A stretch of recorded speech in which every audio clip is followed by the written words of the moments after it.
Kacie Lucchini Butcher. I'm the director of UW-Madison's Public History Project here at the University of Wisconsin-Madison. And I am the curator and kind of project lead that helped to create the Sifting and Reckoning exhibition. Yeah, so the whole of the Public History Project started in the summer of 2019, and the project came out of a report on the Klan at UW-Madison. In the 1920s, there were two student organizations on campus that bore the name of the Ku Klux Klan, one that was formally associated with the Klan and one that was not. And in that report, there are three recommendations. One of the recommendations was more of a question. And the question was, by focusing so closely on the history of these two student organizations, what are some of the other histories of discrimination that we're missing on campus, but also what are some of the histories of resistance that we're missing?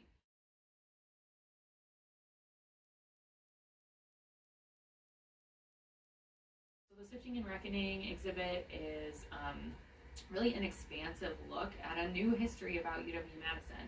So we look at a lot of histories that haven't been studied before, a lot of communities and people who haven't had their stories told, with a special interest on exclusion and also resistance in the ways that people really found community on campus and made space for themselves.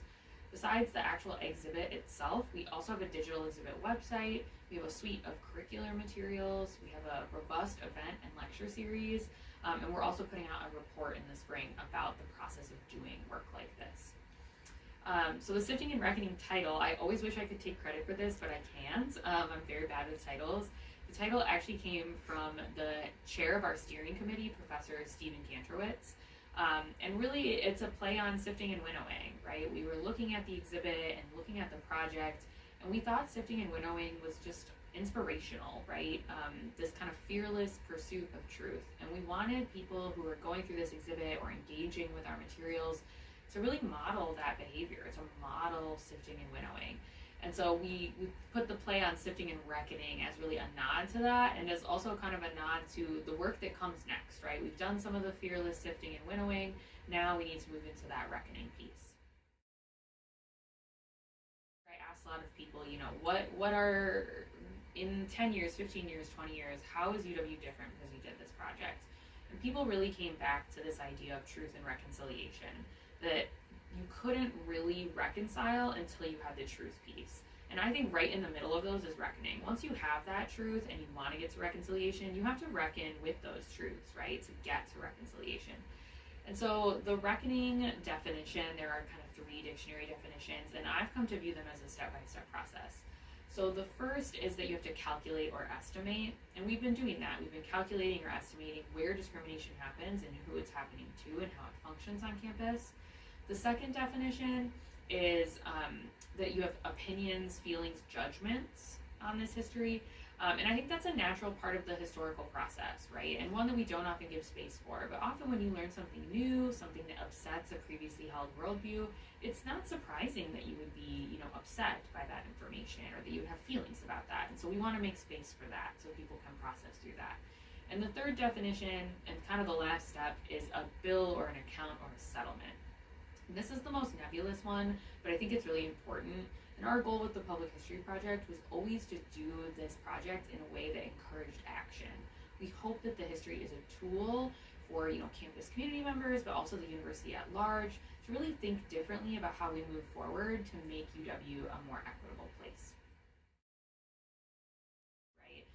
It's a lot of histories that we don't look at for very specific reasons, right? They're hard to look at. They're uncomfortable stories to tell about this institution. So those are ones where, we have those, and right next to those, we really tried to focus on all the ways that people pushed back, that people found community, and that people worked to change the university for the better, because there was no point in time when anybody passively took discrimination. People were always fighting, always resisting, always pushing back. And so I actually think the exhibit strikes a hopeful note, or at least we were trying to strike a hopeful note, because even in that darkness, I think there is light, and we wanted to kind of give space for that. Some of my favorite stories, some of my favorite moments, I really like the firsts. We have a whole panel dedicated to some of the first people from their communities to graduate, and they're really inspiring people, and we wanted to kind of give them their credit and really make make them household names at UW. And we also wanted to kind of critique the institution a little bit for their experiences, right? Why wasn't the university supporting these students? Why did they have to kind of persevere or struggle to graduate when they weren't getting the help or the support they needed from the university or from the infrastructure of the university? So I really like that section. You get to meet a lot of interesting people. I love the housing discrimination section as well.